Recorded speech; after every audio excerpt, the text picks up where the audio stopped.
I'm Abby Cohn, and I am the director of the Southeast Asia program. And it's my great pleasure to welcome everyone to this afternoon's panel.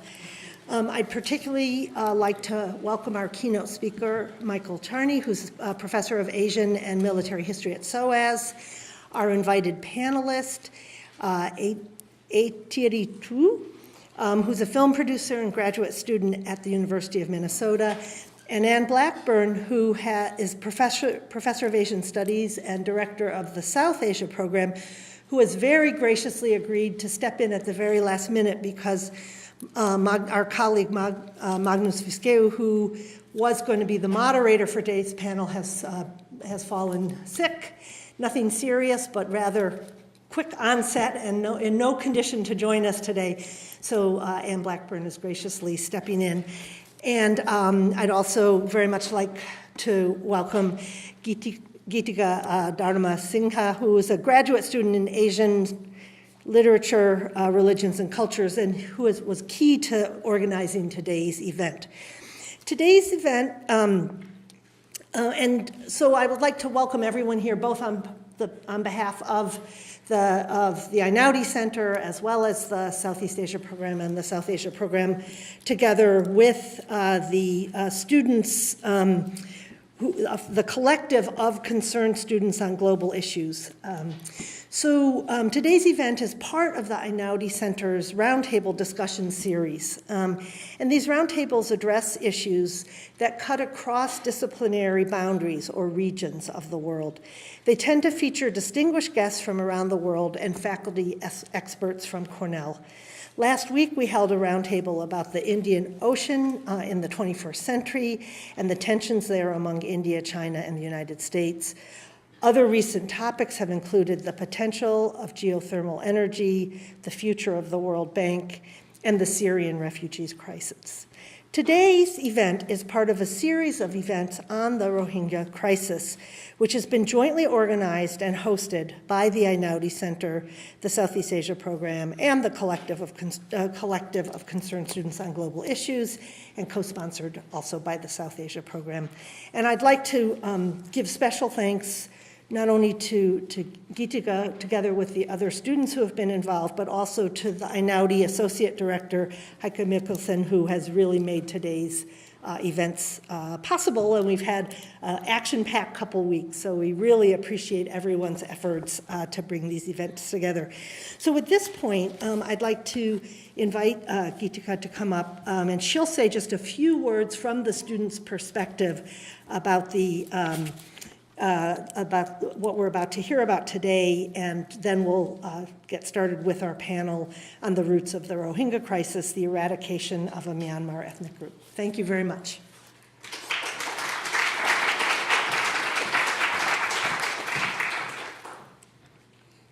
Thank you, Professor.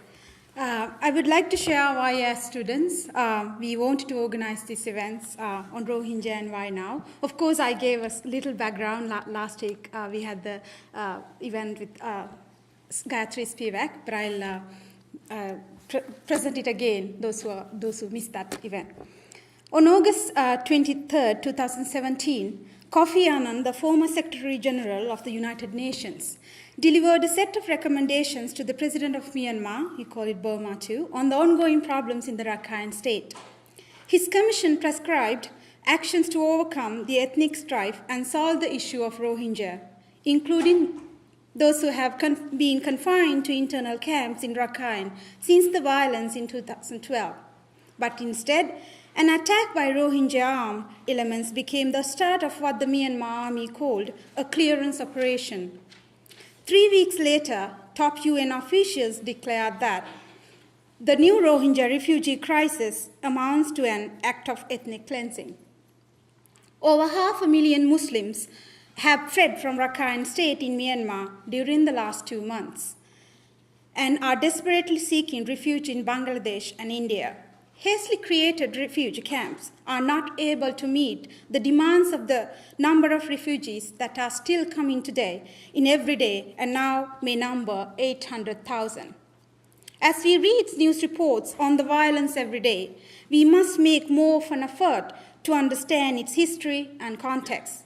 It is with this hope that we want to discuss not just the Rohingya crisis, but also the global politics within which it is situated.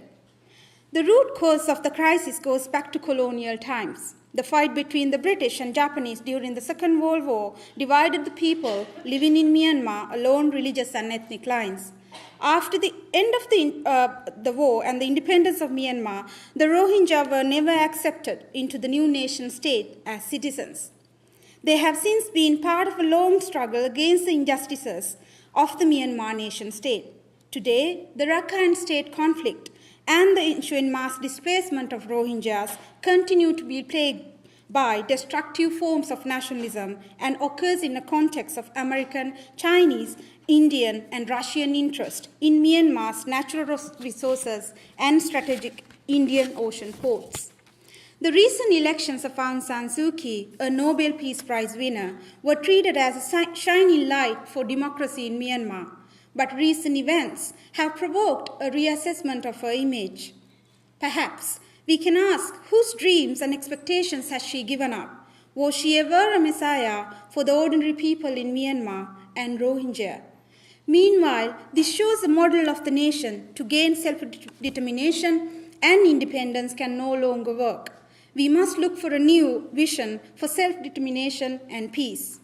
This is most evident in recent politics in Europe and the United States, which require us to question the concept of the nation state itself. As we move into an age where hope for equality under the hegemony of Europe and United States is fading away, we have to think of what models and what visions the new world will be based on. It is convenient and easy to talk of human rights and be morally outraged at the situation of the Rohingya. As students in the United States, there are many things we can do, but we must develop our ideas and create a discourse which can allow us to intervene in a way that fights not just for certain interests, but for humanity as such. We need to recognize shared struggles between people and those who stand with them might best build solidarity with similar grounded struggles such as those of Yemen, Palestine, Syria, and of communities in the United States itself. Thank you. I would like to invite Grace Bergdorf to talk about this group, undergraduate group. They are organizing the Rohingya event series on Rohingya. So she would like to speak about that. Thank you.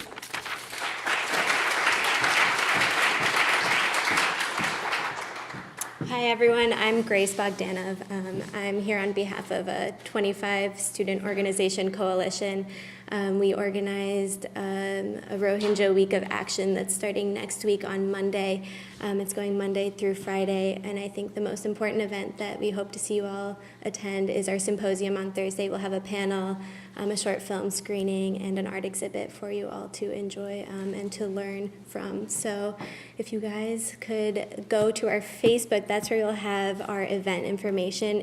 The Facebook event is entitled Rohingya Week of Action. And there are a ton of student organizations co-sponsoring, so you'll probably find it floating around on your Facebooks anyway. But we hope to see you all there. Thank you.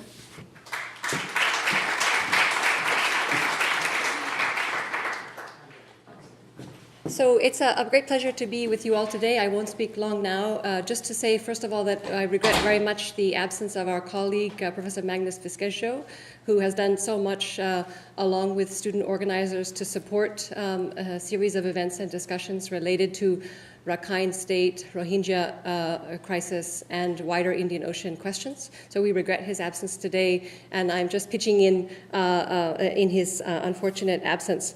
I've been asked to let you know the format for today's event, that Michael Charney will offer a keynote lecture starting in just a moment.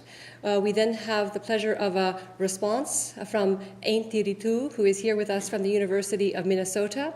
and then we will open up for a wider conversation, plenty of time for Q&A and discussion. So for now, allow me to ask Michael Charney to come to the podium.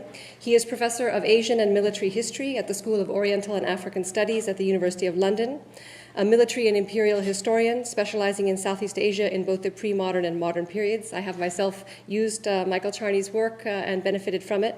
He received his PhD at the University of Michigan in 1999, later joined the National University of Singapore, and then the School of Oriental and African Studies, or SOAS as we know and love it, at the University of London. So it's a pleasure and an honor for us to have you here, Michael. Please join us.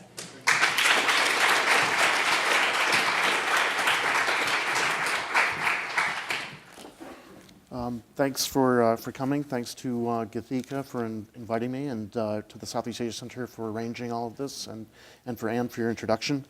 I'm going to just start speaking because I have to pack a lot into 45 minutes. I'll be speaking today about some of the reasons that the Rohingya crisis has come to be and why it is so persistent and why it probably won't be resolved for some time to come. The Rohingya are mostly, but not all, Muslim. They have been in the Rakhine region of what is today Western Myanmar, Burma, since the 15th century, possibly earlier. Officially, the population of the Rakhine region of Myanmar is a little over 3 million, and this number includes 1 million Rohingya within the country, but not the 1 million outside. Were the latter to be included, they would form the majority of the regional population. The Rohingya have also been identified as non-Myanmar Indians and alien Muslims by the Myanmar military, Buddhist extremists, and from what we can see, segments of the main NLD leadership in the country. This has led to their being subject to constructive impoverishment, and most currently, they're being violenced out of Myanmar. The Rohingya situation is extremely complex, and there are no easy answers. Now, in my dissertation written many, many years ago, I tried to determine where the Muslims and Buddhists of Rakhine came from and when they emerged. My idea was that the region was subject to the influences of Buddhicization and Islamization at about the same time and for many of the same reasons. I think that Buddhist and Muslim religious communal identities, the kind of religious identities that really mobilize people to act collectively, are relatively recent in Rakhine and in Myanmar as well, for that matter. The physical geography and climate of the Rakhine region favors approaches to living and ruling, interacting, and community building, social mentalities that were flexible and inclusive, that favored the emergence of ethnically and religiously diverse communities, and states that by European standards would be seen as heterodox and a major source of confusion. We find lots of evidence that Buddhists and Muslims got along quite well. Doctrinal and sectarian problems were what motivated religious problems, but mainly Buddhist on Buddhist and Muslim on Muslim problems. The Muslim population itself, though small at first, jumped in size dramatically in the 17th century. The Rakhine Kingdom was taking in thousands of Bengali slaves and Bengali soon-to-be Muslims captive every year. Many of these captives were sold to European companies, but most probably stayed in Rakhine. Some with special skills entered the service of the Rakhine court. Others, those that were seen as less skilled, were planted in the Caledon River areas where they grew rice. Substantial recorded tensions emerged only centuries later and in connection to the poverty and political disempowerment in the region after a period of forcible Burman occupation beginning in 1784 and ending in 1824-1826, depending on how we determine that. At this point, in 1826, the Rakhine people had no king and communities had already been broken up because of years of the young being sent as forced laborers to Irrawaddy Valley or others being driven north as refugees across the border. Monks and religious teachers thus became essential to mobilizing collective action for community rebuilding, and about this time, large numbers of Rakhine, both Muslim and Buddhist, were returning to Rakhine as well, and tensions grew on this rice frontier amongst communities that were becoming increasingly politicized around religion.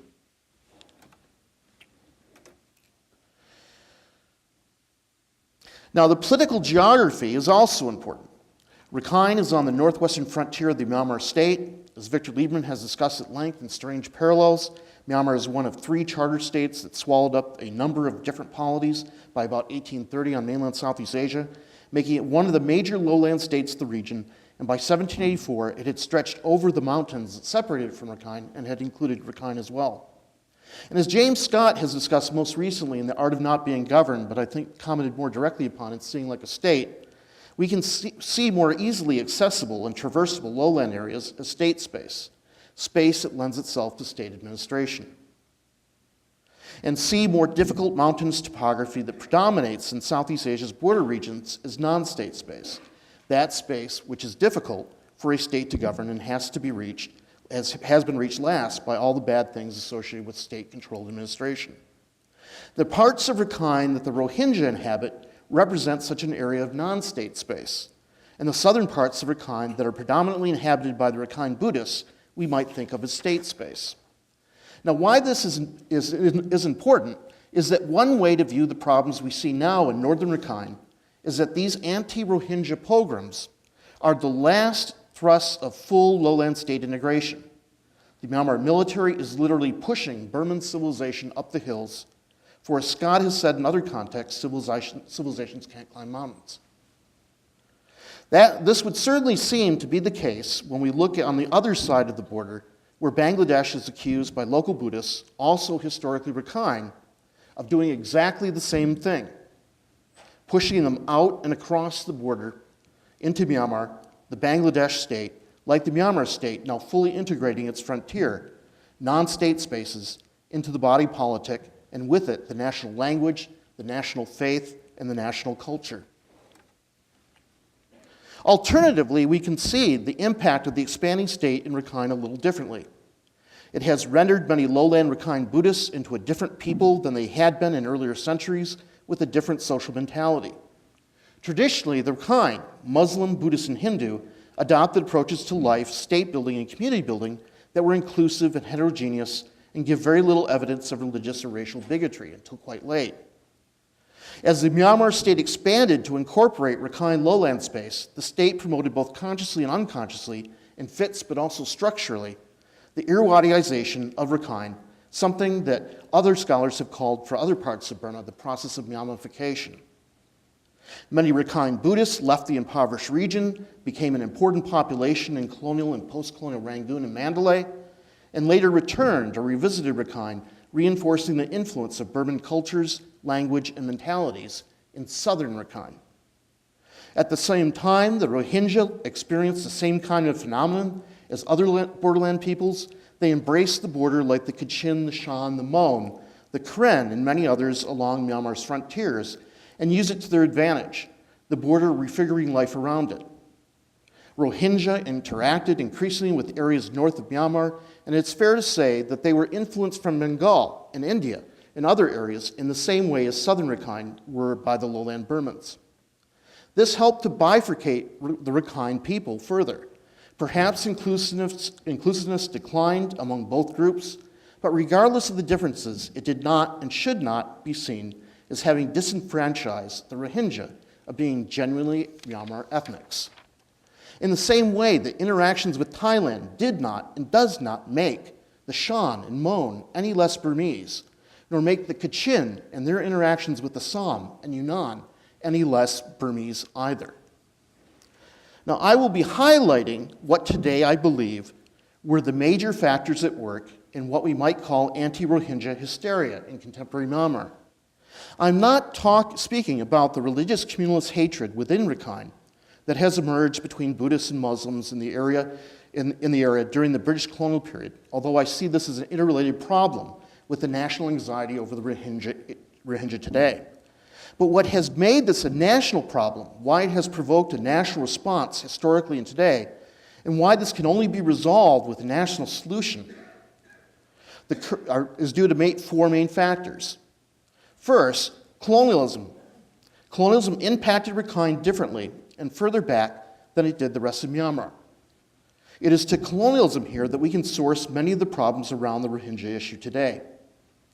Second, Rakhine's incorporation into the Myanmar nation state and the Myanmar national imaginary over the long term has provoked racial, religious, and political fears and animosities that have been fanned by different interests.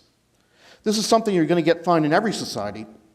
What makes things more of a problem in Myanmar is the active collusion of the military in the violence. The hostility to the Rohingya also takes the form of depictions of them being physically and thus biologically different. This has been suggested in official statements by Myanmar government officials. To take one example, one Myanmar military commander recently publicly stated that accusations that the Myanmar military had raped Rohingya could not have happened because his Burman soldiers would have found Rohingya women too physically repellent to rape. Any accusation of rape must then be a lie, fake news, to use the parlance that is now in vogue in the upper echelons of the NLD government. Third, I think a great deal of blame should be directed at the failed transition to democracy in 2015 and the continuity of military control. Fourth, when we dig down to the bottom of the problem and its effects, we can discern clear economic advantages to some groups in expelling or otherwise forcing the Rohingya out of their areas of habitation. A great deal of blame has to be directed at the invisible forces of the much less discussed investment transition in the country, which has swept up Myanmar in fits and starts since 2010, but particularly from 2015. Northern Rakhine, like many areas under Myanmar ethnic occupation, is the least exploited historically for mineral and other resources, and Rakhine in particular is in proximity to natural gas reserves in the Bay of Bengal, as well as pipelines bringing oil to Yunnan. I would also like to pose the invisible forces of the economy in another way, economic development. Because of increased investment since the supposed transition to democracy and economic growth, more resources are available and more opportunities have presented themselves to stimulate the economy of Rakhine. There is a possibility now of ending the poverty in the region. But compared to other parts of the country, it's going to be a relatively small pot. And there are lots of people in the region who will be competing for new opportunities that may become available. There is thus an incentive in eliminating from this competition half the population before those opportunities emerge. By eliminating the Rohingya, the poor Rakhine Buddhists of the Deep South will have a much less complicated path to securing the benefits for themselves. This is one reason why some of those activists and scholars most supportive of the Kofi Annan proposals for peace hook on to suggestions for economic development as a solution. Unless these are directed explicitly at helping both the Rohingya and the Rakhine Buddhists equally, I fear that following these proposals will encourage greater violence against the Rohingya rather than less.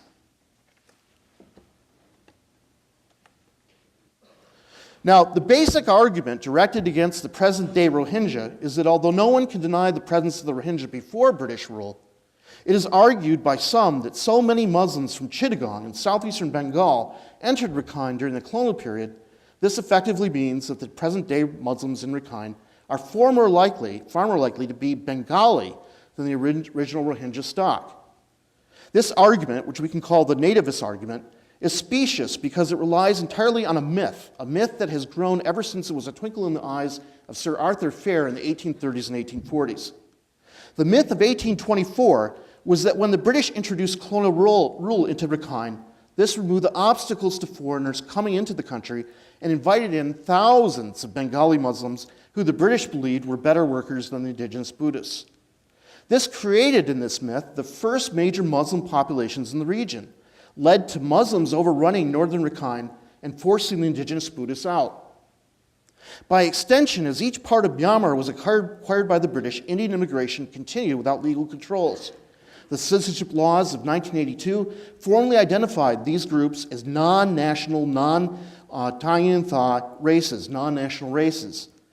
An important part of this myth is that the British altered the system against the Burmese Buddhists, who were the indigenous population located since time immemorial within the boundaries of the modern Burmese state or the Burmese kingdom. This myth, however, is grossly misunderstood and misrepresented the history of Rakhine. To fully understand Rakhine's colonial context, we need to forget about the modern borders of Myanmar and reimagine the political geography of the 17th and 18th centuries. Colonialism, as I mentioned, began in Rakhine far earlier than in other places in Myanmar. We are conventionally told that the British took away Rakhine after the Treaty of Yandabo in 1826, but this is not strictly true. Rakhine is a region, a people, and a civilization stretched from the southern part of the littoral to the northern part of the littoral, and the northern half, including Chittagong and Ramu, was occupied by the Mughals in 1666 and then ceded to the British in 1760. The notion of a Rakhine south of the Naf River as a self-contained zone that was not part of a larger area and interaction of peoples, even with the 40 years of Burman occupation, reveals a poor awareness of the history of the region. Rakhine, as a pre-colonial region, stretches, as I mentioned, to the north of the littoral, and the population from top to bottom are Rakhine, despite the artificial boundaries drawn by the Mughals, and particularly later on by the British.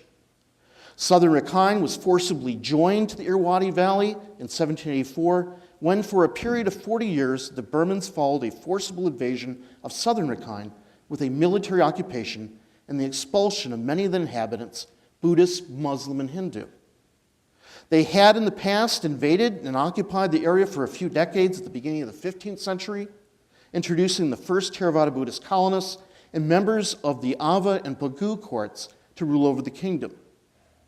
This occupation, again from 1704 to 1824, of southern Rakhine, however, happened at a time when Burmese proto-national identities were evolving and becoming politically important. Irrawaddy sectarian Buddhism was enforced, local Buddhist and Hindu images of significance were hauled off to the Irrawaddy Valley, Muslims, Buddhists, and Hindus were taken away by the thousands to work on royal projects within the Irrawaddy Valley. And those people who could, Muslims, Hindus, and Buddhists, fled to northern Rakhine, that part of the English East India Company where they populated a new refugee camp that became known as Cox's Bazar.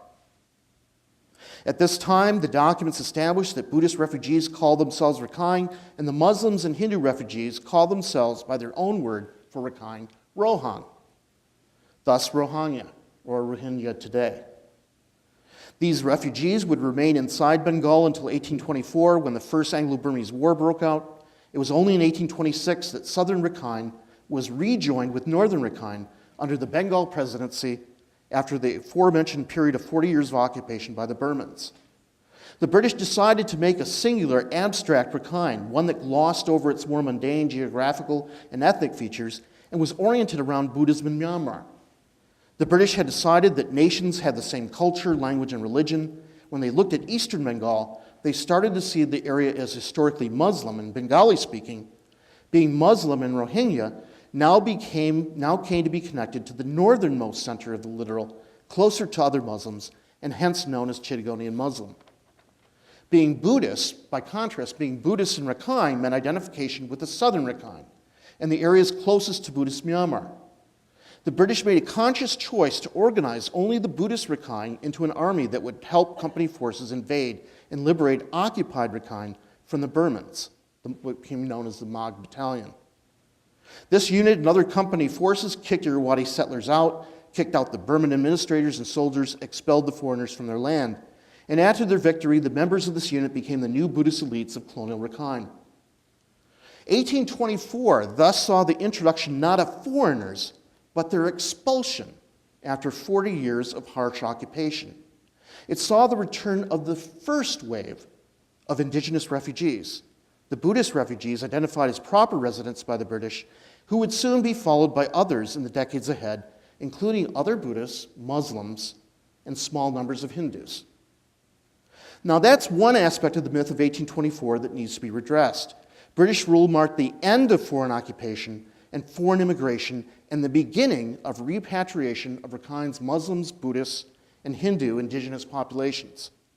This was not immigration, but return migration, and saw the return to the land of its original inhabitants.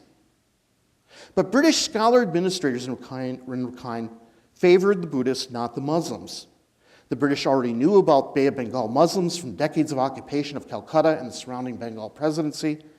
The Buddhists were something new. In their eyes, there was also more at stake with the Buddhists because they noted that Rakhine Buddhists spoke Burmese, appeared to worship in similar ways as the Burmans, and the Burman court was trying to maintain influence through religious patronage across the frontier and through Buddhist missionaries dispatched to the region. While the British faced the possibility of a land invasion over the Rakhine Yoma from a Burma court that appeared from the late 1830s to have become arrogant and aggressive again, they had a natural fear that the Rakhine Buddhists might help the Burmans drive the British out, despite the recent harsh memories of the Burman occupation in earlier decades. Probably just as attractive was the Orientalist desire for written texts. Buddhist monks in the early 15th century had brought old texts from the Irrawaddy Valley, just as Rakhine armies brought over a great deal many more in 1599 after sacking Pegu. Rakhine was a treasure trove of materials that could be translated and published by the Asiatic Society of Bengal or the Royal Asiatic Society, or later on by the Polytech Society. And the Buddhist side of things offered the opportunity to build vast intellectual and frequently useful political imaginaries. This is an advantage and an attraction over and over again. Lowland states with written archives are relied upon to speak for all history in an area, because those materials are the easiest to access, the easiest to use for documentation, whereas populations like the Rohingya that have oral-based literature and histories only have input in their own histories regarding more recent times when European sources and documentation become available. So we arrive at histories of ethnic groups produced by European scholars that parrot the biases and misconceptions of old Burman state sources. And so we see in Rakhine the emergence of the Buddhist historical imaginary as the official history of the region.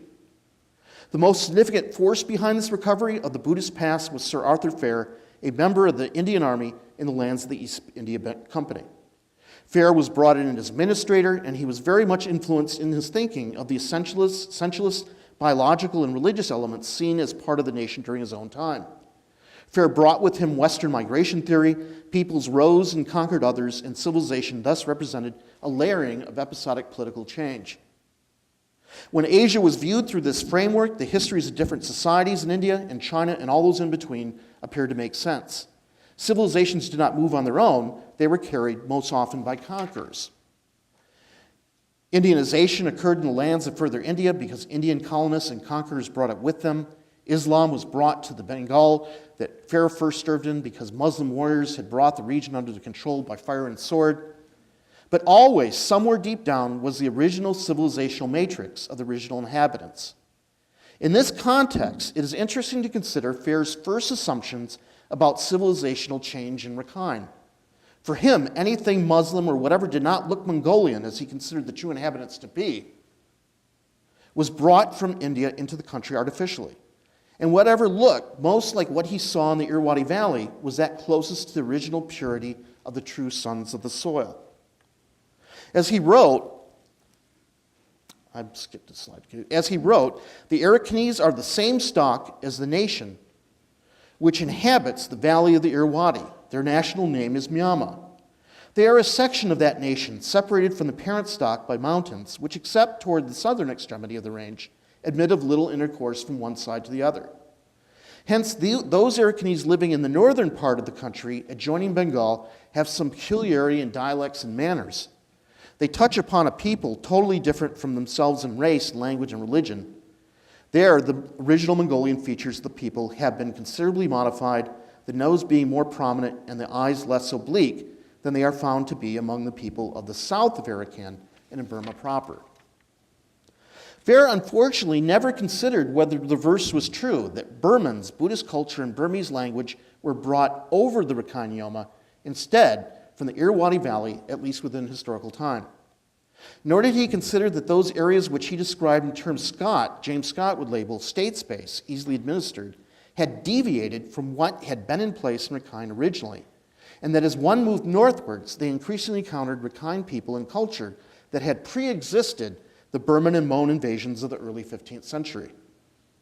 Nevertheless, Rakhine and the Burman nation model fit his ideas of civilizational advance and initiated a British administrative attitude in the colony that accepted whatever was in the Irrawaddy Valley as the correct template by which to reconstruct a Rakhine nation, as the Myanmar G. Phayre believed that Rakhine was not an ethnonym but a regional appellation, and true Rakhine called themselves Marama or Burman. He then identified all Burmese speakers, people speaking Burmese language, living north on a path that stretched well into Bengal as racially Burman. As the Changtha Hill tribes, who now became Burman as well, were the least civilized by his standards, they must have been from an earlier wave of Burman immigration. Highland groups like the Chin and Kumis must also have been offshoots of the Burman race as well. The Rohingya he saw as being unrelated because they spoke a different language, and thus Phayre argued their ancestors must have been Bengali. Phayre's ideas would be seen as grossly unscientific today, and probably would be if he had not taken one additional step. He put the Arakanese National History Project into a Burmese Buddhist silo. He decided that only Burmese language chronicles could be used to reconstruct the history of the region, establishing a template for writing Myanmar national history in which Rohingya voices and those of other non-racials would not be recorded or considered. Phayre himself would produce his first nationwide history of Myanmar in 1869 when he published his article on the history of the Burma race, about 15 years before he published his better-known book, The History of Burma, in 1883. The Burmese language historical narrative provided Phayre was a précis made by an Arakanese Buddhist, Nyami, in 1841, of many of the available Rakhine Buddhist chronicles. I've read this, and my copy is actually that used by Phayre, and it includes Phayre's handwritten notes alongside the Burmese language text, and it's held in the African Asia collection in the British Library. Nyami was unconscious of Western ideas of the nation and national origins, so he unconsciously included elements of the history that recorded that the Rakhine king had fled from Burman Buddhist invaders at the turn of the 14th and 15th centuries. This king had naturally gone to the Muslim courts of Bengal, and he got their aid, including Muslim troops, to kick out the Burman foreigners. Having done this, he built a mosque, adopted a Muslim regnum title, issued coinage bearing the kalima, the Muslim confession of faith, and showed religious tolerance to everyone, Buddhists, Muslims, and Hindus in the kingdom. Now, what's interesting is that Nyami, like other Rakhine of his time, was aware, and more importantly, did not contest the fact that their history was that of Muslim, Buddhist, and Hindu populations. They were happy to see civilization as something that evolved by intercourse and out of heterogeneity. Their indigenous chronicles indicated that they understood their roots as not coming from the Irrawaddy Valley, but from India. There was thus something in how Rakhine looked at society that the British of the empire found hard to understand: ethnic heterogeneity independent of ethnic hierarchy. This was something that did not fit the mold of European empires at the time, which held tightly to civilizational and racial hierarchies. And academics and disciplines that emerged out of the Enlightenment similarly found it difficult to look beyond the unitary frameworks that drove 19th century efforts to strictly categorize all kinds of information, from plants and animals to nations. Burma became identified as Buddhist and Burman, and Eastern Bengal as Muslim and Bengali.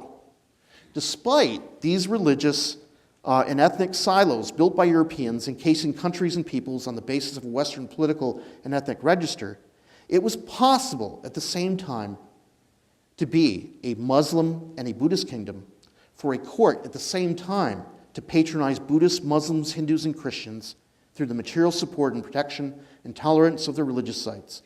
It was possible to have both Buddhists and Muslims living in the same villages, working in symbiosis rather than trying to forcibly convert or to exclude the other.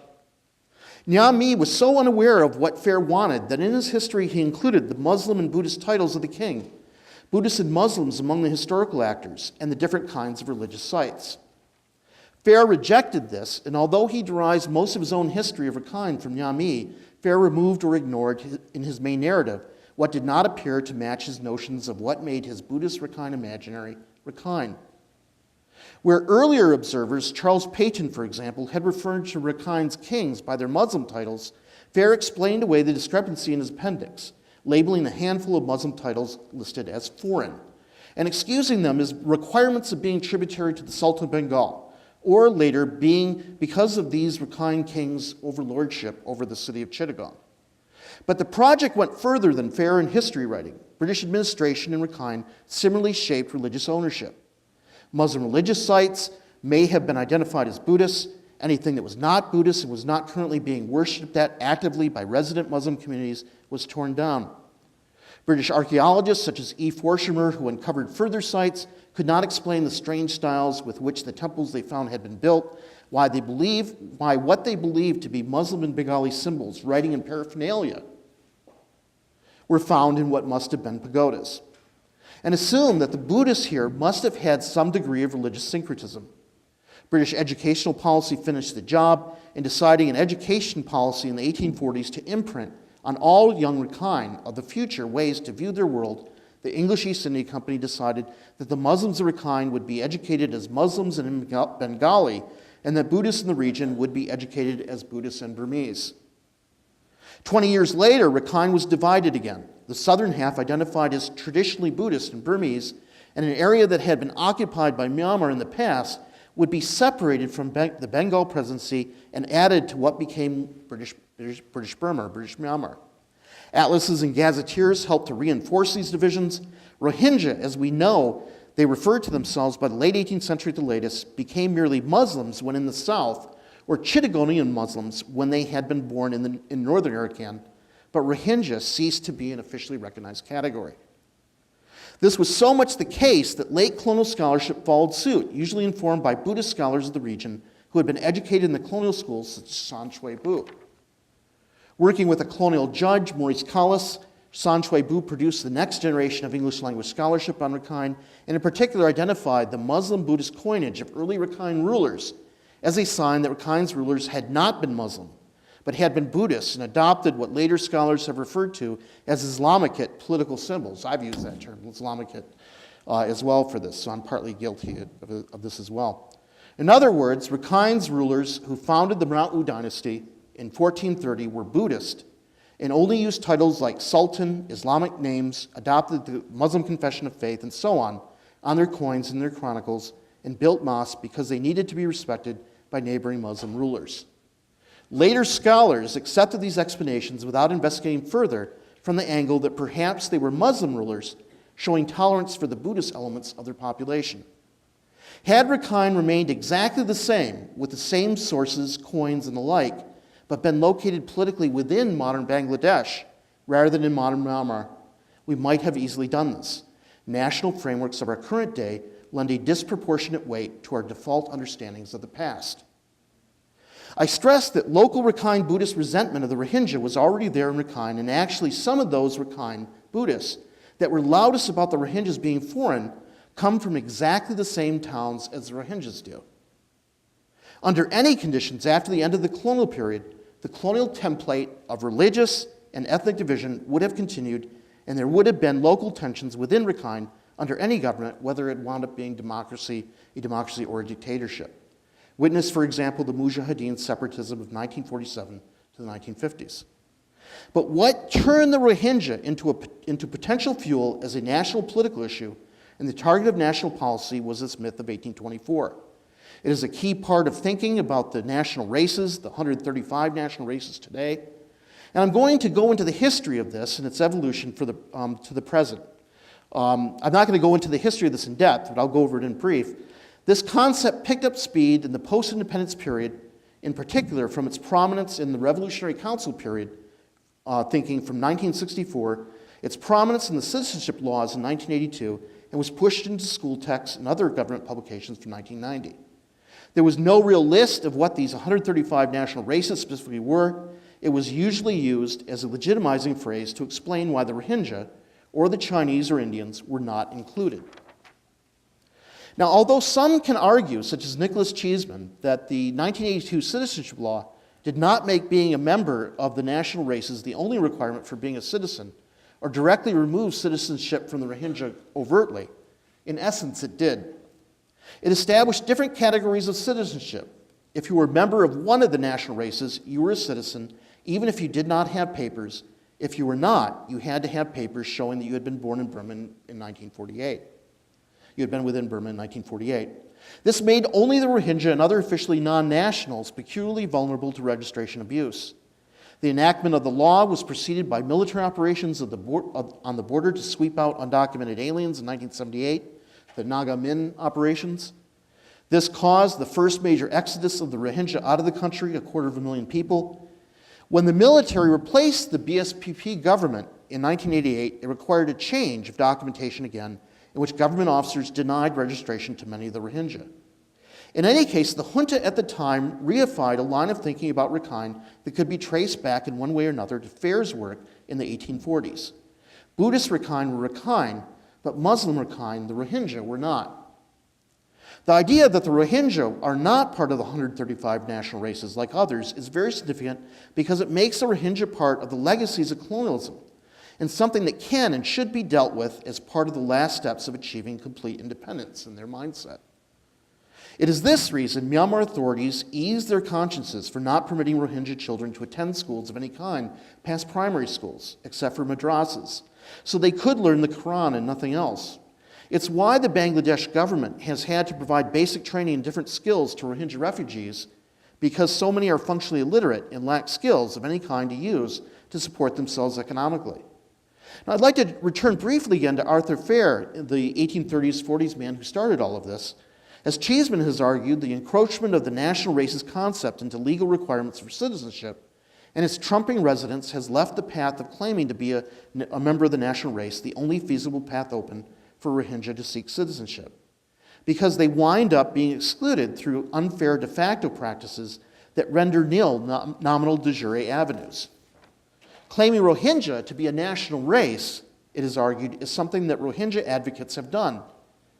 It is this act trying to claim to be a member of a national race that makes, or to be a national race, that makes Buddhist Rakhine and others upset. The underlying tension, then, that has caused the explosion is a very old one, 200 years in the making because of Phayre's early Orientalist work. The myth of 1824 has encouraged not just Rakhine Buddhist hostility, but also misunderstandings and scholarly critiques, even sympathetic ones, of the longer-term causes of this hostility rather than the shorter-term sparks. The Rohingyas are just as much a national race as anyone else. Now, one would expect that the Rohingya situation would have gotten better because of the political and economic reforms of the last few years and the leadership of Aung San Suu Kyi, but things have gotten much worse. Beginning in 2010, Myanmar underwent a supposed democratic transition. They had a new constitution in 2008, which had been written under the military orders and discussed by hand-picked people intended to stand as representatives of the Burmese. And in this constitution, the transition was staggered. It guaranteed the military could not be punished for past crimes, and the military would not lose control of what was deemed military matters, certain areas of government, borders, defense, home affairs, all the ministries that count in terms of steering the country's future, remaining under an unelected, parallel, and de jure military government in a power-sharing arrangement akin to diarchy of the colonial period. The myth of 2015 is essentially that the changes that had been pushed for in 1988 and the government platform that had been voted for in 1990 would finally be realized with some accommodation of the military in 2015. According to this myth, the election of 2015 would see the more meaningful step in the transition. This would see the National League for Democracy, which was no longer boycotting participation since the by-elections, compete with the pro-military and ethnic parties and sweep a large portion of the Hluttaw seats. Aung San Suu Kyi, though barred by the Constitution from becoming president, was not blocked from developing a new role as state councilor, which she would use, she made clear, to put herself at the helm of her party members who filled the formal government roles, making her de facto leader. The nation was overjoyed, the international community was generally very pleased, or at least satisfied, and the business community in Myanmar were relieved that years of sanctions would be pulled back and the country's elite would benefit from the expected boom that would follow. It has to be stressed that generally the myth of 2015 was powerful enough to encourage headlong investment in the country by all kinds of foreign companies that had for years abided by international boycotts and had also waited patiently for an end of sanctions on the country. In this new environment, all the things that Aung San Suu Kyi had pushed for and the reasons for which international NGOs had fought so hard to secure her release from house arrest would be realized. Political prisoners would be released, civil liberties would be restored, there would be a free press, and government policies would try to work for the benefit of everyone in the country, not just the slim military elite. Myanmar would now be a democratic society. It was going ahead with reforms that would make it such that there was now going to be an end of civil abuse, and Burmese would be able to engage in political discourse without fear of government intervention. Another important and interrelated aspect of this myth of 2015 is that it represented a transition in the treating of ethnic minorities, among whom Aung San Suu Kyi was also popular, and among whom there was, and in some quarters still is, a lot of support and hope. The conditions that drove the Civil War, which had subsided under different arrangements, would finally be alleviated. There would no longer be the no-go zones that used to populate the highland ethnic areas. Military abuses of the ethnic minorities would not just be curtailed, they would stop altogether. Different regional hutdas were in the hands now of freely elected ethnics. Times were changing. In fact, this was not the case. After a period of over 2 years, these things have not happened. The democratic transition has not occurred as expected, and the military has not been pulled back. Ethnic minority areas in the Kachin and Shan areas also remain no-go areas, as in the case of the Rohingya areas of Rakhine, the conflict zones. The military still maintains a tight grip and engages regularly in the old problems of abuse of non-Burman ethnics, rape of ethnic women, and the destruction of local villages. Internally displaced peoples remain a major problem in significant parts of the country. The NLD is half a government, one of two authorities, the military and the civil government, in which the military can veto the civil authorities, but the civil authorities cannot veto the military. In at least some regional hutdas, certain population groups have not been allowed to compete for seats, such as in Rakhine, where the Buddhist Rakhine hold all the seats. After violence broke out in June 2012, after the claim of a rape by Rohingyas of a Buddhist girl, there were retaliatory killings, including a bus full of Rohingyas, and burnings of Rohingya villages and a mass exodus of Rohingya. Arguments made against the Rohingya within the national hutda from this time were made by Rakhine MPs, particularly from the Rakhine Nationalities Development Party, and their efforts, focusing mainly on undermining the legitimacy of the Rohingya ethnonym, were considered too extreme or provocatively dangerous by other MPs. In July 2012, Thein Sein told the UN that his government would take back groups that were national races, but not the non-national race Rohingya. In September 2012, at mass rallies in Rakhine, the Rakhine Nationalities Development Party leaders called for the segregation of the Rakhine Buddhists and Rohingyas, removing the Rohingyas away from the roads and towns, and effectively isolating them to Rakhine Bantustans, where they would have no means of economically supporting themselves. Rakhine Buddhist militias in the villages would be armed by the government to make the region secure from the Rohingya threat. The following month, in October 2012, Rakhine Buddhist groups attacked and burned to the ground Rohingya villages and Rohingya quarters of the cities and displaced another 100,000 people, raising the numbers of those who had fled to 250,000. The Rakhine Nationalities Party used the opportunity to launch a political offensive. In June 2013, the leader of that party signed an agreement with the Rakhine League for Democracy to merge with his party and form the Rakhine National Party, although this would not take place formally until January. The parties then blitzed government procedures with very little resistance. In July 2013, the Speaker of the National Assembly raised concerns for the need for the military to protect the Rakhine Buddhist national race from the surrounding Bengali population. In August 2013, the Rakhine Nationalities Development Party proposed to election authorities that the right of all white card holders, the temporary registration cards the government gave former Rohingya citizens in the 1990s, should be denied the right to form political parties, or to even be members of political parties, which would mean they could also not be elected to office either. The following year, after a few debates in both houses of the National Hutda, this measure was enacted in September 2014, and now Rohingya, no matter how far they had gone to cooperate with government measures, became political outcasts, and their parties were removed from the political process. The Union Election Commission now ordered all political parties to expel white card holders, and Aung San Suu Kyi's NLD kissed goodbye to 8,000 of its members, kicking them out of the party. Now, the Rakhine National Party now initiated efforts to have white card holder rights removed completely. President Thein Sein objected and recommended that since white card holders had voted in the 2008 constitutional referendum, one could not seriously deny them voting rights now, and the legislature agreed. But after protests by Rakhine Buddhist extremists, Thein Sein reconsidered, and in February 2015 announced that the Rohingya, those white card holders who had already lost the ability to run for office or organize parties or engage in any other way, would now lose the right to vote as well. The Rohingya had now been made completely invisible to the political process altogether. And this came just before the general elections of 2015, which put the NLD in control. Moreover, in the same announcement, the white card holders were now declared invalid altogether, so Rohingya overnight became undocumented aliens in the country. Although there were new procedures by which Rohingya who remain might seek citizenship, they could only do so if they agreed to deny history and not refer to themselves as Rohingya, but as Bengali, and accepting that they were foreigners. It is worth asking then why this kind of persecution did not ensue in 1997 after the outburst of anti-Rohingya violence at Mandalay after a similar incident involving the rape of a Buddhist woman.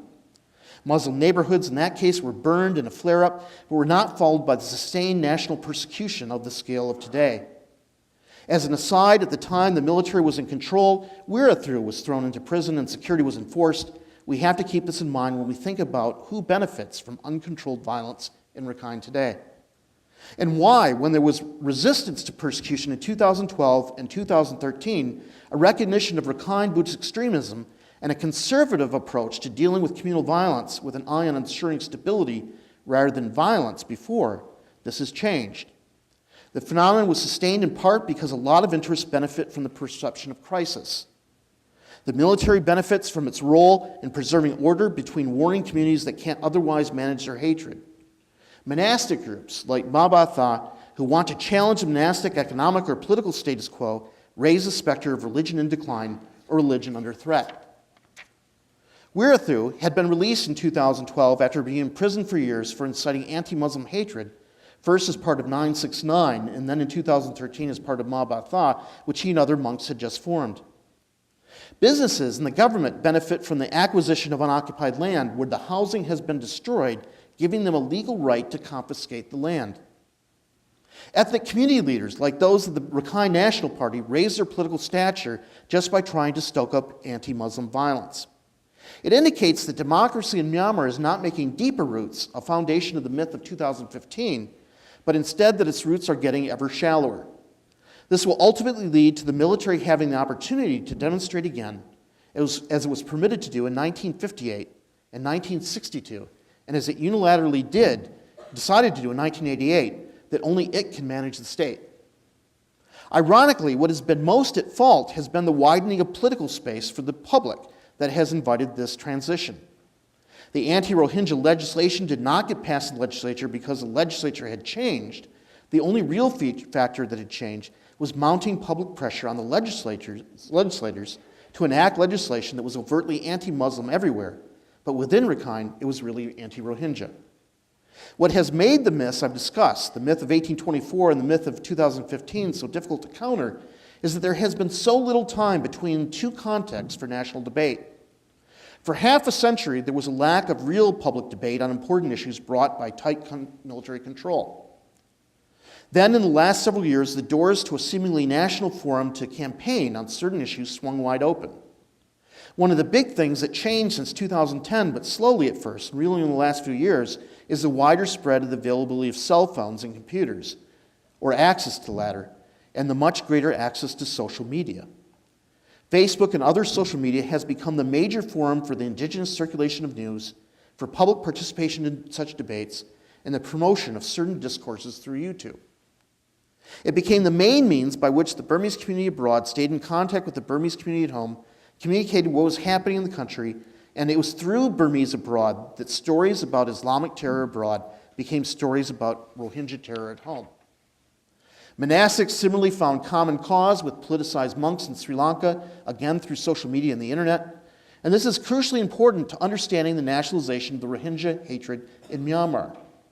Matthew Schisler and Matthew Walton interviewed Burmese in the Irrawaddy Valley a year or so ago and found that the views of the Burmans and ethnics alike on Muslims, and there were outbreaks of violence against Muslims in a number of places, such as Meiktila, had been shaped by international news about the Muslims and focus on jihadis and terror and their treatment of women, not in Rakhine, but in Islamic State.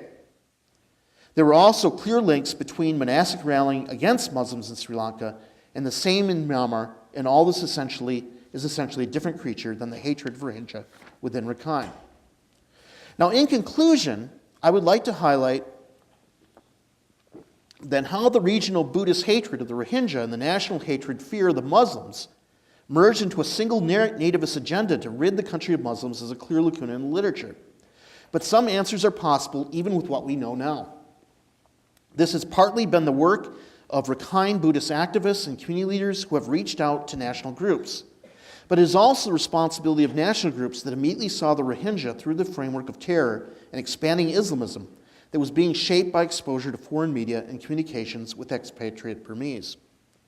The impact has been that whereas in the past the intense dislike of the Rohingya was really only strongly held by some Rakhine Buddhists out of homespun anxieties, now with the freeing up of social media and the availability of social networks, became conjoined with a new national fear among parts of the Burmese population of Muslims.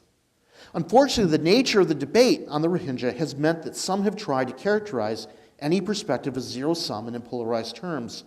So that if you are against how the Rohingya are being treated, or if you give any recognition of Rohingya historical claims, you are against the Burmese, you're against Buddhism, and you're against Aung San Suu Kyi. One nowadays hears a lot about I stand with Our Lady or I'm with Our Lady whenever the Rohingya issue is voiced. It is also the case that Aung San Suu Kyi is not in clear control of the situation, but always at one level or another negotiating policy rather than deciding it. She is always constrained by certain risks placed on the NLD and her position by the structure of post-2010 Myanmar governance and the maneuvering of the military behind the scenes. The Rohingya problem, and I might turn this around and say Myanmar's problem that is currently being faced by the Rohingya is that it has had an incomplete transition to democracy, that the problems of ethnic groups generally will not be resolved until the Constitution of 2008 is revisited and either changed in a major way or scrapped altogether, and the citizenship laws along with it. But more fundamentally, the Burmese will have to reconsider two aspects of how they think and legislate about national identity. On the one hand, they will need to rethink the relationship between citizenship and national races ideology. On the other hand, before this can genuinely happen, they will need to come to grips with the artificiality and ahistoricity of the national race categories and peer through the myths about their past, those that artificially sustain the hatred that is dominating so much of the political discourse in and about the country today, energy that could have otherwise been directed at making Myanmar a better society rather than a worse one. And this effort is being made by Burmese activists outside the country because within a country, which is now only half a democracy, a genuinely free forum for discussing deep, meaningful, and positive change has not yet opened. Well, thank you for letting me talk.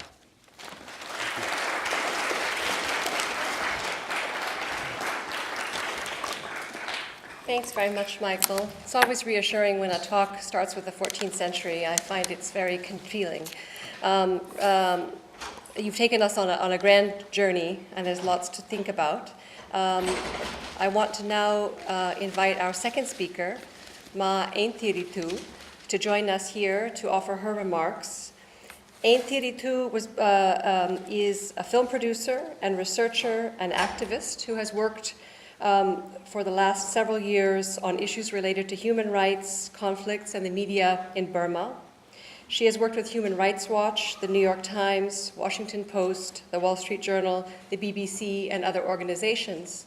At this point in time, she joins us from the University of Minnesota, where she's pursuing an MA degree in human rights at the Humphrey School of Public Affairs. So we're very grateful to Ma THIRI for joining us today and invite you to please make your remarks.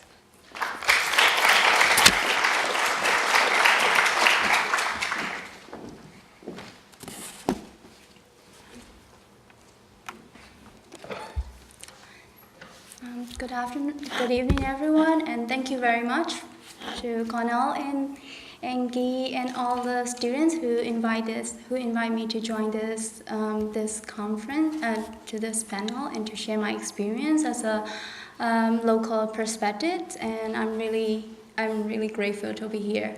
So I would like to share more about the local perspective because this is my first time to the US and I have been working a lot in the area and I have lived in Burma throughout my life, so I have been to the area a lot. So there are two things that I would like to say. This thing today, and one is about the local perception towards this issue. Like, what are they thinking about this, and why they are having this like anti-Rohingya sentiments, and why are they having this international community sentiments? Because I would like to talk about this first.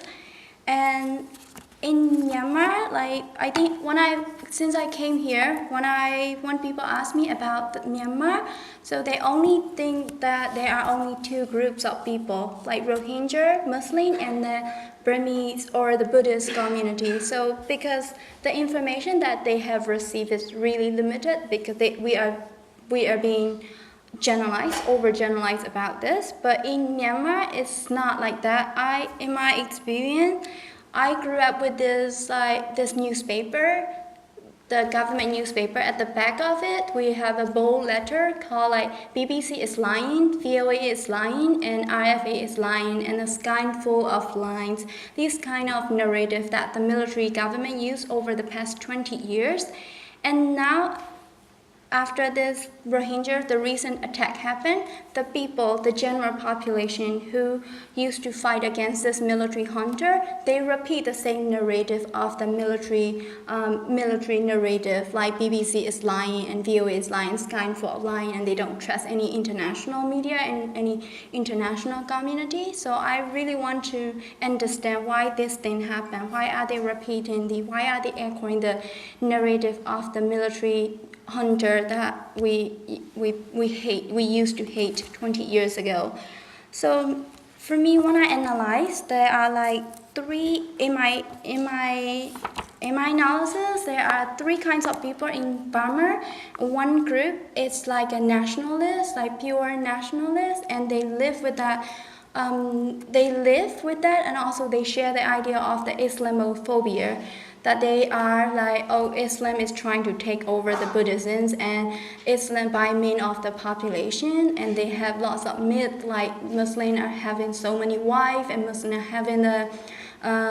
are having so many children, and they are going to take over the world, take over Buddhism by means of the population. And also the fact that since 9/11, the global Islamic attack and the current Islamic attack happening in the West, we read a lot in the newspaper and all this thing, and it has an impact on this issue. This contributes this idea of that Islamophobia, like, oh, it's all the Islam are terrorists and all this thing. So they have this kind of view since before, but then the ARSA attack, the Arakan Rohingya Salvation Army attack, happened last year, and also this year make this viewpoint stronger. So this is when they tend for the military, and they see like military is trying to save the Buddhism from the terrorists and from the illegal immigrants from Bangladesh and that kind of thing. I'm not here to justify anybody's view because I don't have a right to do that, and I just want to share what people are talking about this. I don't believe that this is also right to oppress the people, or I don't really believe that Rohingya people should suffer that much because of this myth and the Islamophobias and all this thing. But I'm just simply sharing what the local people think about this. And that's one group.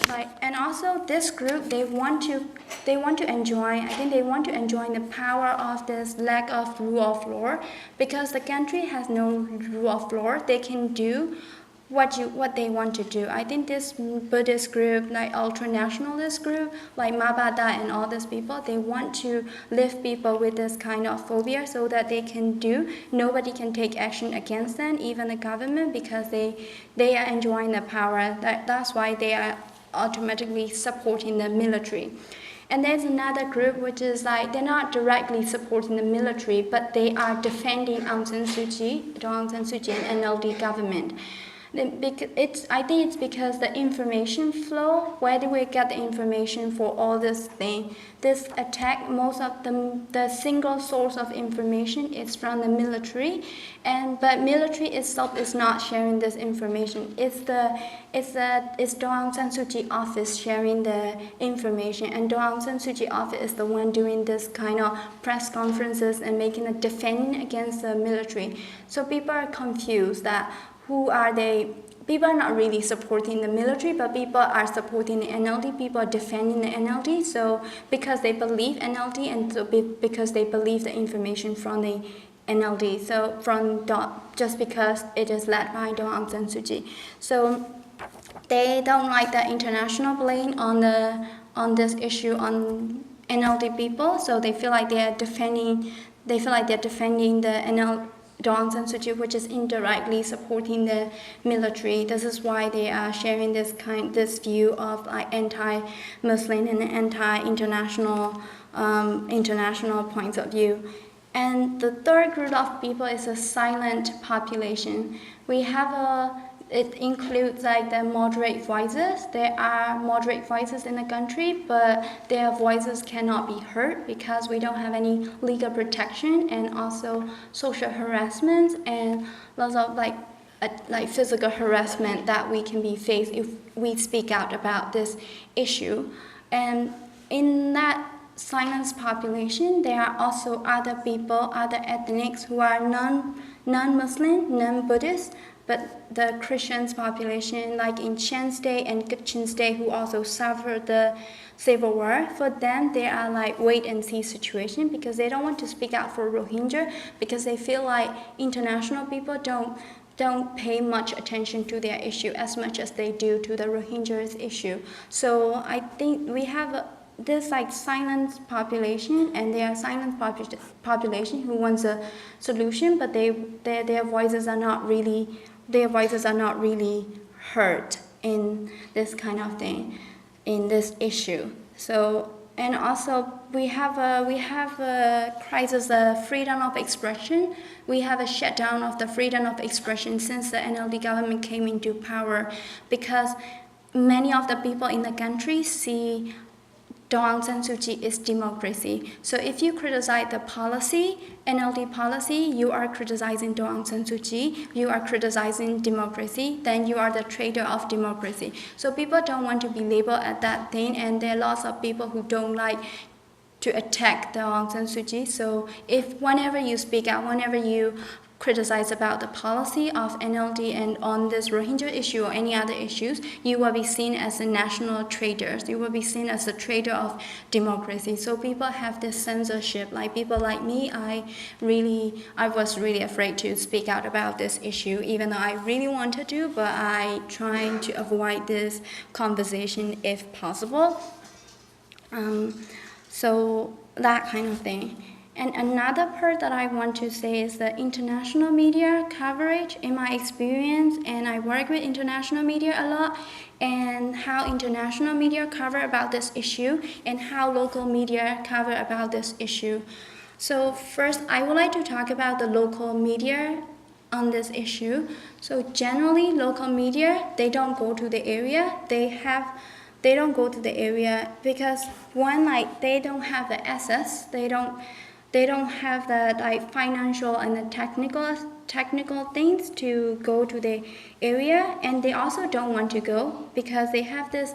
Most of the journalist friends that I talk with, they have this kind of Islamophobia and then trust issue. If they cannot really go to the area like Rohingya area and do the reporting, and Rohingya wouldn't talk to them also. So they don't really cover about the Rohingya issue unless it is a conflict situation. When there is a conflict situation, they would make it, but they would use the word Bengali instead of the word Rohingya. They would do that. And also, like, I'm not really sure about the journalists in the country. Are they journalists or are they activists or the nationalists? I think they fall into line. They don't really see their profession as much of the journalists. So And then another thing is there are some media who talks about this issue, but they would like to, I've named them like a two phases media because they have like languages.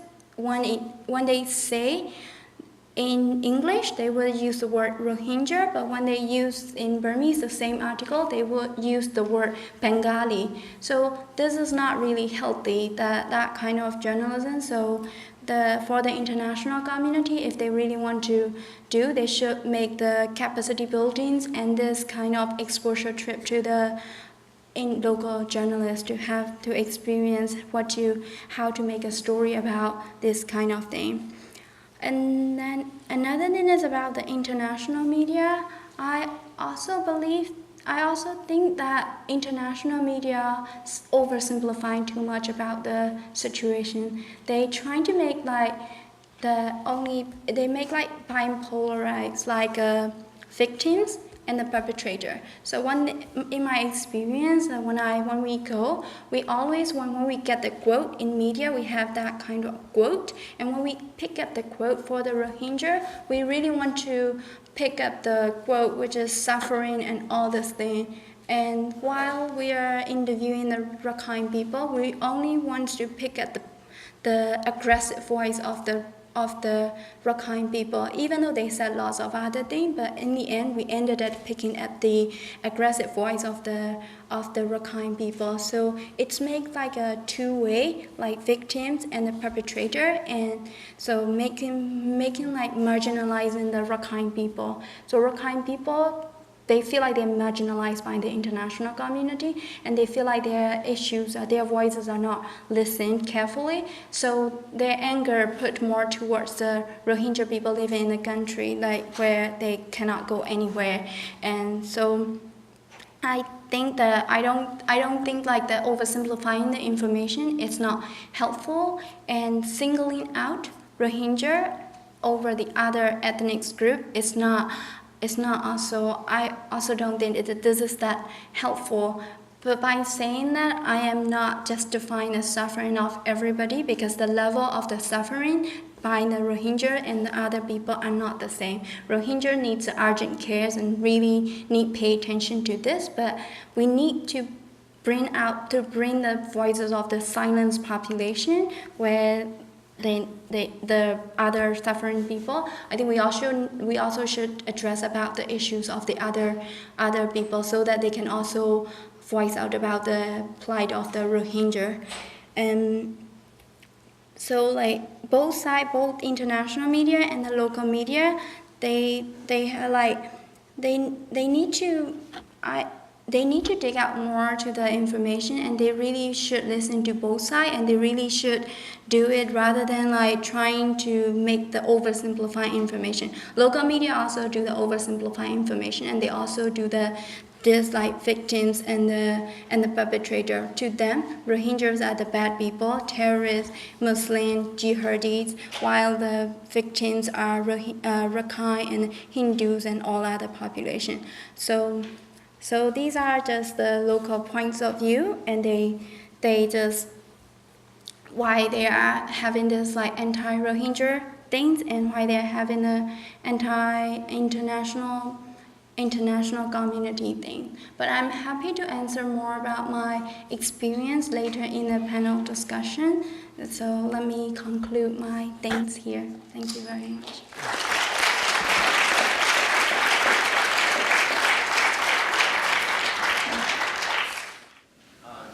Thanks for your presentations. This is just a factual question. I'm curious about the linguistic situation on the ground in North Rakhine. It's very hard to find figures anywhere, but do you have a sense of what the incidence of bilingualism is in Rakhine specifically among Rohingya?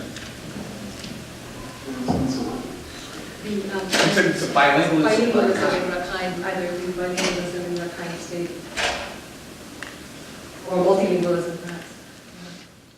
You want a story now? I'm sorry, I had said we would take two questions. Forgive me, it's been a very long day. Rukmini, if we may have your question as well, and then our panelists will respond to both questions. Thank you.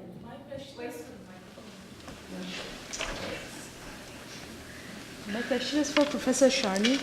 I was thinking of your older work on... I was thinking of your older work on the Mahamuni image and the Kunbang expansion during late 18th century. I was thinking like there was a legitimate Rakhine Buddhist opposition to Kunbang Myanmar identity as well. So what happened to that opposition? Like when did that opposition turn into sort of a very homogeneous Buddhist identity?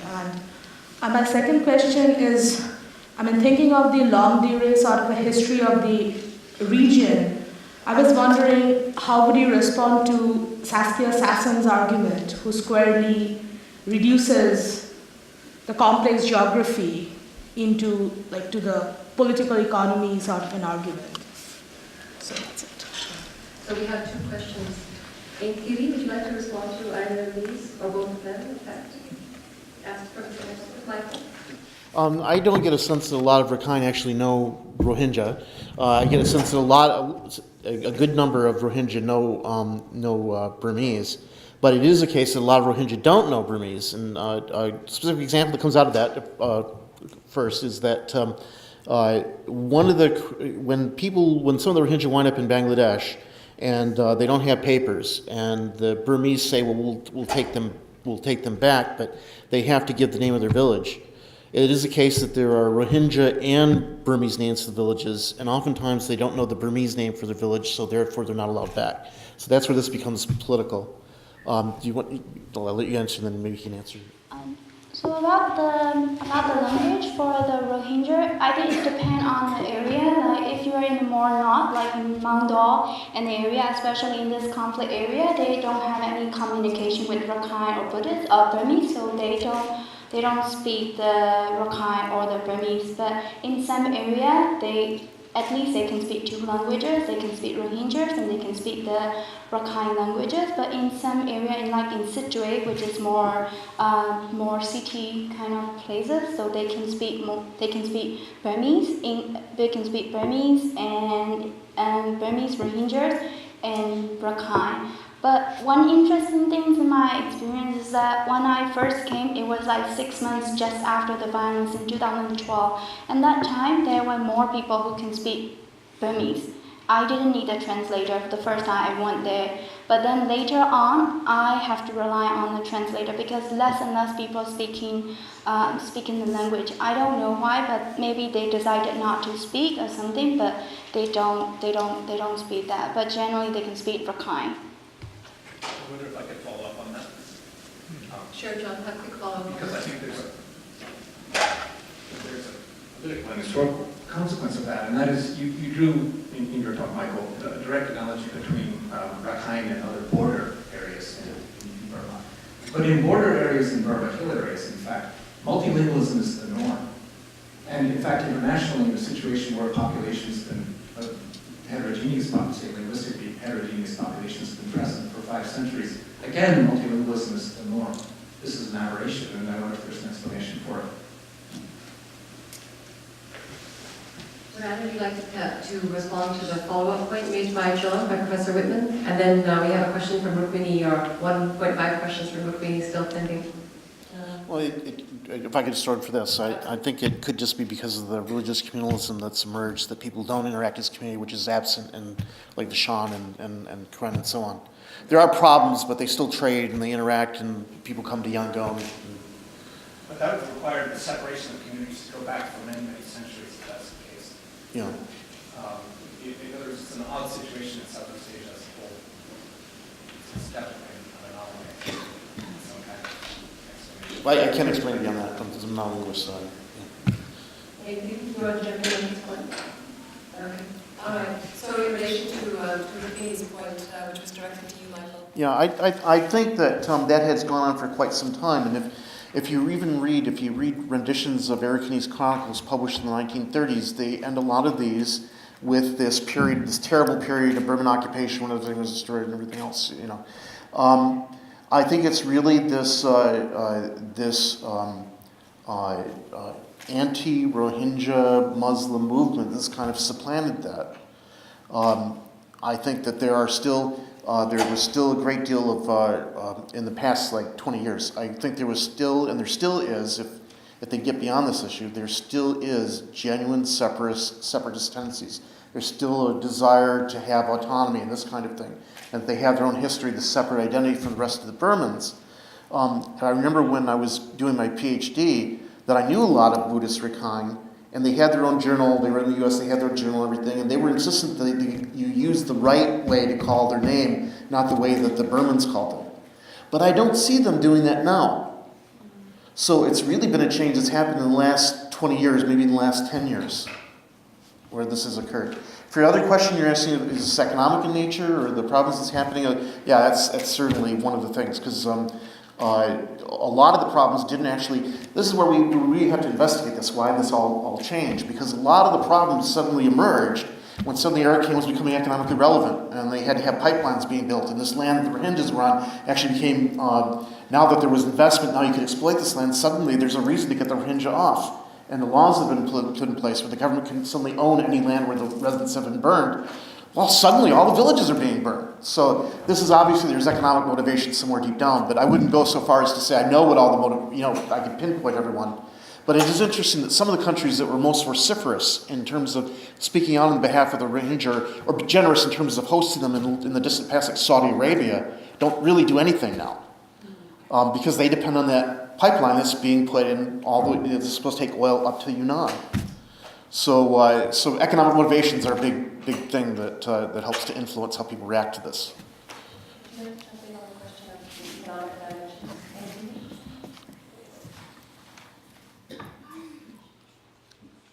Me, I don't like the China and all this like the pushing out the Rohingyas area. It's just like I don't want to touch upon this like economics thing because I'm not really into it. But I just want to point out one thing, like pushing the Rohingya out of the area at this time. I think military is also getting another benefit, which is about the territory issues. The current thing, little people know about what is happening in Rakhine State, northern Rakhine, is there is a fighting between the military, government military, and the Rakhine army, Arakan army. So the area where the military made the clearance operation, it is the Rohingyas area. But at the same time, we heard that the Arakan army also making a report that they are expanding towards the territory of the AA. So by shut down the area in the name of the territory, in the name of the clearance operation, give the military way to not only clear out the Rohingyas people, also clear out the territory preparing the territory for the fighting with the Arakan army in the northern Rakhine State. Okay, so that's a helpful set of exchanges. Let's take a couple more questions from the floor. Would we have a question there, and then MK in the back? Walt, there's a question here towards the front. Very front of the room. Professor White. Yeah, I know this is such a large hall, it's confusing. Yeah, thank you. This is not from the point of view of a scholar, but the point of view of an activist. And I look at Aung San Suu Kyi and the previous speaker last week, Rakhine State, had a lot to say about, or a lot to characterize about Aung San Suu Kyi as a sort of bubble that she lives in.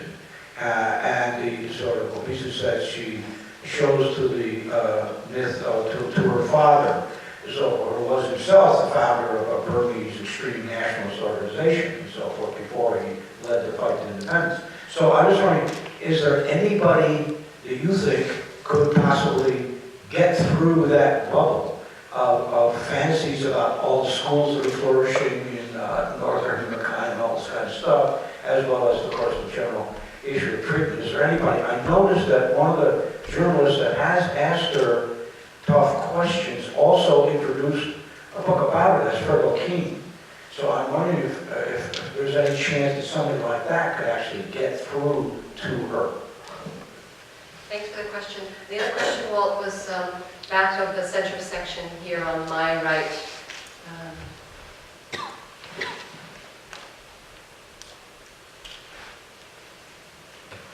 Thank you so much, both of you, for your remarks. Professor Charney, towards the end of your talk, you mentioned that you would like to see a new understanding of the national racist discourse. And so my question is actually for THIRI.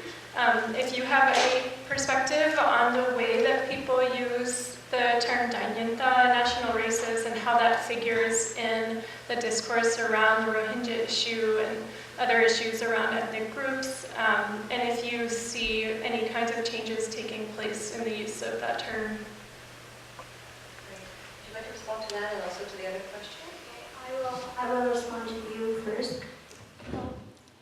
Yeah, like we grew up with this kind of like 135 ethnic groups, and we don't know where that this comes from, and I'm not even sure all these things are really existed. But I think the things about the Rohingya thing, I think the more vulnerable things about the Rohingya is that they're not being ethnic, because people in Myanmar, they would like to speak out more for the suffering of the Kachin or the Shan or all other things, because there is a basic like recognized ethnic. And also they were eager to talk about the Burmese Muslim, but they don't want to talk about the Rohingyas because they have this idea that, oh, they're not Dainda and they're not ethnic, so they're not from our country. And lots of people in the Myanmar, in my friends, not only in Rakhine, also in other parts of the country, they share one view like host and guest. Like we are the host of the country, so like hosts should get more rights than the guests. And Rohingyas or other ethnic, they are the guests, they are the outsider. If we can give them, they will say that we can give them some rights, but they cannot get the same right as us because they are the guests, and they will not take care of, they will not love this land as much as we do. So I think the Daina things like and Daina, and we are being symbolized a lot about being Daina dresses and all this thing. So I think the vulnerability of the Rohingyas came from the lack of the identification as Daina in the thing. Does it answer your question? Yeah. Do you want to comment on the question also about Aung San Suu Kyi or no? Yeah, can you repeat the question? It was roughly anyone who might be able to communicate with her more effectively. I am also thinking about this. I also asked the question, and I don't even know where she is getting the information from. Like her speech, it seems like really goodwill, but she is given the wrong information. She's getting the wrong information. Like in her previous speech, like speech to the public and address to the public or something, and they are factually wrong things. For example, like she said that all the people in the countries are having, in Rakhine State, are having a higher education, which is not true. Not only the Rohingya common people in the south of the Rakhine State, they are not getting higher education. But it's not that they will not. It's not that they were told not to go to the school, but it's more like the structural limitation. And I don't think she is listening to anybody, and I don't know why. And she should also separate herself from the military. No, I don't know who is giving the information, who can reach out to her. I've been trying to find out. Yeah, I agree with that. I don't know who's going to get through to her, and I don't think if somebody even could get through to her that would actually make much of a difference. I think there is a personality problem. I don't want to go too far about that because you don't want to push somebody off in a thing. We try to consider back and forth, is she being rational and just playing, operating within constraints, and so playing the situation very cleverly, or is it that that she believes, her own hype? And I think she's gotten to a certain position where when she's off camera or when she's caught off guard or something, the things that she says kind of suggest to me that she sees the world in the same way that those military generals do, and that she actually believes the stuff about her father and the military generals coming from the same group. And she comes from that same intellectual milieu and generation. So I think that there's that problem going on. I don't want to be ungenerous to her, but I don't want to be overly generous and have wishful thinking either. I don't think much is going to change from her end. She just doesn't listen, I think. Yeah. Do we have other questions or comments from the floor? Some more? Is there a question in the back? Also, several questions. Okay. Since you're back there, well, why don't you start, please, with the back gentleman in the sweater to the back there. Look behind there, great. And then we'll work our way forward. I've got two questions. I think first question, both of you kind of answered already. So I'm not really sure where Aung San Suu Kyi's stance and what she really thinks. I'm getting a mixed messages here. Is she, trying to avoid this topic, this whole situation, because she is afraid that she might lose the vote? The huge Burmese majority, most of them are racially, deeply racist. Or is she just not genuinely, not empathetic towards the Rohingya people? So I'm not sure where she stands. My second question is, Dr. A. Chen, I'm not sure if you know him, he's like a prominent Rakhine scholar, so I think he's the one who makes all the talking points inside the Rakhine, I believe. He argues that Rohingya means, people of the Rakhine land, Rakhine. So I think he's inferring that the Rohingyas, since they're immigrants from the Chittagons, they can't call themselves Rakhine or Rohingyas, and actually you should call the Rakhines the Rohingyas because they are from Rakhine. So how do you respond to that? I know you had like a big presentation, but if you want to give me kind of a clear on-site answers on that, that would be wonderful. I wasn't exactly clear what that point was. Is that HN says what? That the Rohingya aren't Rakhine or that they are Rakhine? I think Rakhine, they are Rakhine. They are or aren't? I'm sorry.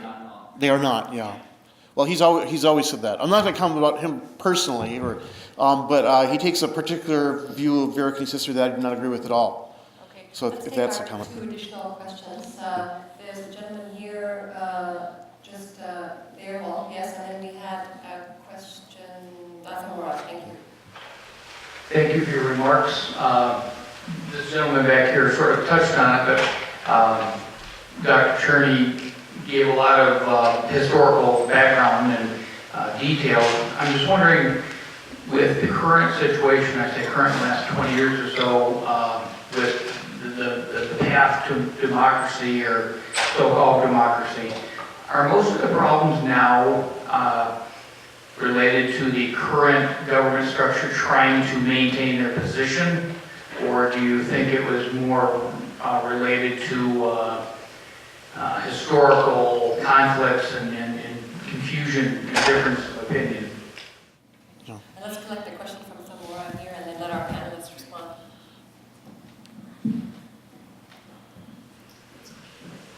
Thanks. So my question actually brings kind of these questions full circle, which is to say, given the part that colonialism did play, although it's certainly not the only part of the story, and so that's really helpful to understand the ways in which it was mixed in with other dynamics going on in the region.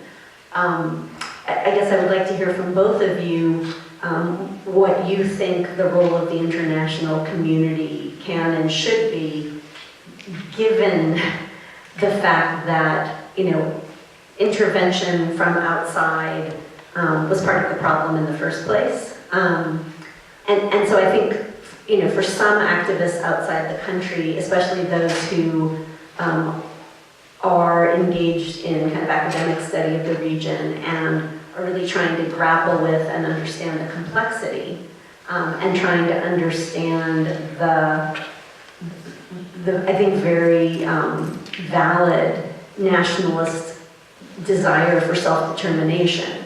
How in that context, whether it's diplomatic or, local branches of Amnesty International, how do you each see the most effective means of engaging with the problem, where the complexity is embraced, but also is very sensitive to this kind of external pressure as being potentially part of the problem? Any part of these last couple of questions that you'd like to respond to? I just answer this gentleman's question about the Aung San Suu Kyi stand on this issue. And I think currently, she is having the pressure, 3 kinds of pressure that she is having. Like, one is from the military, and one is from the people, the general population, who has a really high who has a really high racism view.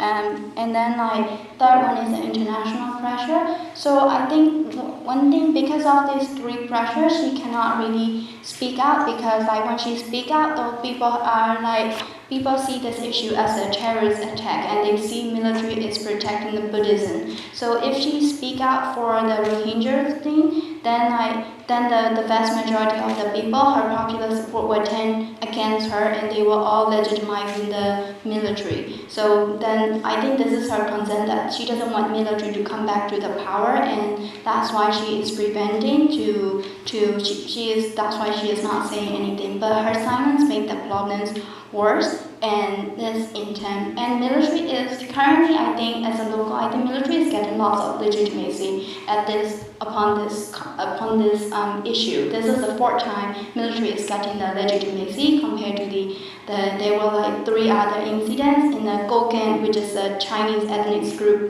war between the military and the Gokeng group and the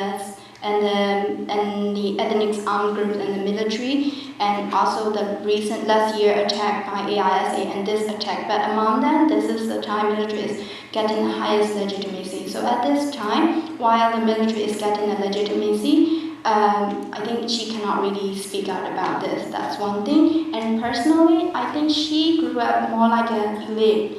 Like she lived in other countries, and she's Burmese, so I'm not even sure that she can relate to the life of the people with her personal life, being grown up in the diplomatic communities and this foreign community as a Burmese Buddhist. So maybe that's part of the reason. Political dilemma, and then personal, maybe she might be empathy towards it, but she might not be able to relate the things. While you are with the mic, THIRI, would you like to also respond to Lamora's question about the role of the international community or actors? What would be helpful at this point in time? Yeah. To be honest, I don't really have the answer for this, but what I can say, I think this is what international community should think themselves. But so I can only give the information. Like so far, in my last recent trip, research trip in 2016 about the information flow in Rakhine State, making 3 areas, 3 ethnic groups, and for the Rakhine people, the word that they are taboo words. They hate the word humanitarian, they hate the word human rights, they hate the word NGO. So we need to think like why is the situation going that far, and before international put so much pressure on it. So because this issue to me is not just between the states and the international and all this thing, because the people are involved in this, like putting the pressure. International community has been pressure on Myanmar government on this issue for a long time, but is it really effective, and do they need to review about the policy and maybe trying to make another approach and think about that, I think. Yes, we can think of some comparative context in which external pressure can make things considerably worse. Michael? First I want to apologize to this gentleman, Phayre. It was a good question. It's just that I had difficulty hearing, so that's why it came off a little bit negative. I didn't mean to sound so negative. The other question about the structure, the structure of government affecting the current problems and everything else, I think it's a lot like THIRI was talking about. One of the big problems is that they accepted this constitution and they went ahead with these elections, and by doing that, it puts a civilian face on anything and legitimizes anything the military does. Right now, the military is a lot better off than it was 6 or 7 years ago, because they have everything that they have is validated by a civilian face. And when it goes bad, when it's problematic, it's Aung San Suu Kyi gets blamed, not the military. So that's been a lot of the reasons the military has been very free to act in any way that it wants, because it knows Aung San Suu Kyi will get the blame. Right? In terms of what the international community can do, I don't know. The thing is, they have to get involved somehow, because you just can't have the Rohingya extinguished, which is what's going to happen. It's going to be. There was somebody who's talking. We were talking earlier about the difference between ethnic cleansing and genocide, and I don't know which it is, but the fact is that at a minimum, it's going to wind up being constructive genocide, because the Bangladeshi government doesn't want them either, and somebody was already talking about sterilizing Rohingya women, and they're not allowed to marry Bangladeshi Bangladeshi men so they don't get citizenship and don't have a claim. So effectively, you're just forcing, unless they get involved and have some kind of safety zone, safe zone, these people are going to be extinguished. But that'll only make the problems worse. So that's not a solution. These other problems have to be resolved by somebody within Burma. Aung San Suu Kyi is going to have to. One of the problems is we pumped her up way more than we can expect anybody to do, than somebody can possibly fulfill. But if she's really going to catch the day and save the country, she's got to do more than just sitting in her office or going to Brunei and making nasty comments about the Rohingya. She's going to actually have to solve real national issues. That's the big problem. She's in the position, it's her time in the day right now. She's the one who has to grab the moment and fix it, no matter how much that is to expect of her. And she's not doing it yet. And I think like she should also do like her promise, her election promise, which is the rule of law. Like we really need the rule of law at this moment in the country because there are silent voices, moderate voices we cannot voice out because there are lots of like law, like legally she make that 660, which is like the freedom of expression, blocking that kind of thing. So she needs to make the rule of law before doing all those things because we cannot speak without the rule of law. We have other questions from the floor. Yes, well, there's a question just behind you. Thank you. Thank you so much for both of you to come in today. I really appreciate it. I was wondering, this is just maybe more of like two questions. First, I was wondering, you had talked so much about like the journalism there. I was wondering if there are like legitimate sources of local media that are doing quality journalism. I realize it sort of varies from place to place. And then also, I guess from there, if there is any trust for local media and how to nurture that trust if it's not there. And then also, this is maybe more of a logistics thing. I guess when I've tried to read more about Myanmar, I've gone to like, I think his name is Lex Rifle from Brookings, and then like Francis Wade, and then Jonah Fisher with the BBC. And I was wondering if you thought they gave a nuanced approach, or if maybe they too were a little simple, and where it would be good to keep learning about this.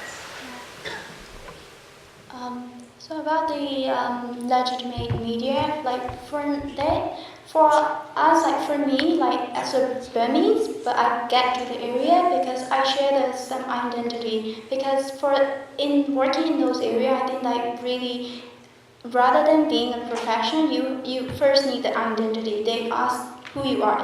It matters who you are. Like for me, like I can go to both community because of my shared identity. I am Dongwe by ethnics, which is they believe that they are relative to Rakhine. So Rakhine people accept me to go into the area, talk to them. And at the same time, Rohingyas, I grew up in the Muslim neighborhood. I lived there for 20 years, and my grandfather is the head of that neighborhood, famous Muslim neighborhood. And I have a really good Rohingyas friends and Rakhine friends who trust me on a personal level. That's why I could go to the area and I can do that kind of thing. But in general, most of the journalists in the country, they don't have that kind of thing that I am having. But there are some fixer, people like us, they call us fixer, local producer. There are some people working on the ground on this issue, but most of the fixer journalists, they don't want to work on this issue, especially after this conflict. They don't want to they don't want to be named as the traitor of the country and the nationalism. But so far, literally saying we have like 5 people working on this issue, fixer and the thing, but including me. And now I'm in the US studying, and one of them got a permanent job at one international media, and only 2 of them left and another one also got the job. So like 2 of them are working on the ground. Now one of them is arrested recently by flying the drone over the parliament. So literally we only have 1 people working on this issue. So we need to build that legitimacy on legitimate medias and all this thing, but I don't know why not many of the people want to work on these issues, and even if they do, they are being threatened. Like my friend who is a first ever Pulitzer winner from Myanmar, she was like personally attacked on the social media for writing about the Rohingyas issue. And other friends also were attacked by, like, you know, they got the messages, death threats and that kind of messages from the people. You are the traitors and you are the word like kala, which is the bad word. So and using that kind of thing. But people like Jonathan, the Friends at Wage, his book is really good, and he was trying to talk about these issues, and it's really, he put so much effort in, and I also helped him a little bit on this issue. But Jonah Fishers and all those people, they do it. They could really get access to the area, Mangdo and all this thing. I think these kind of journalists are needed more, but we before the journalists, I didn't mention about this. One challenge is about the access to the area, because when to get the access to the area, you need the permission. Sometimes we only have like 4 days to report, and we have to spend 2 days for the traveling, and then like we have to spend 1 day to get the permission to the area. Then we don't really have much time to work on the reporting issue. So this is maybe as an international community, maybe this is their advocacy point to make to reduce the structural limitation and the restriction to get access to the area, to save time and energy, logistic things. There are some websites and that kind of thing, like New Mandala, that they can access too, right? That New Mandala is a forum for news as well. They can access through the internet, right? Yeah, Facebook and New Mandala, which is yeah. So yeah. But everything is Facebook. People get the information on Facebook. The generals have Facebook too. Michael, would you like to jump in on these points that were raised? Not in particular, because I don't know which form they were talking about for this particular thing. I know the book has come out, but I haven't read it yet. So. Yeah. Okay, all right, fine. Well, this has been a really stimulating discussion. I'm under signals from afar to wrap up, but I know that you will want to catch our speakers informally now after their talks, and probably be in communication with them also after this event. We're really grateful to EIANT THIRI and to Michael Charney for joining us today. And I would like to offer a special thanks to Heike Michelson, Associate Director for Academic Programming at the Einaudi Center, Mario Einaudi Center for International Studies, for her hard work on this event and bringing yet another important event to a successful conclusion. Thank you.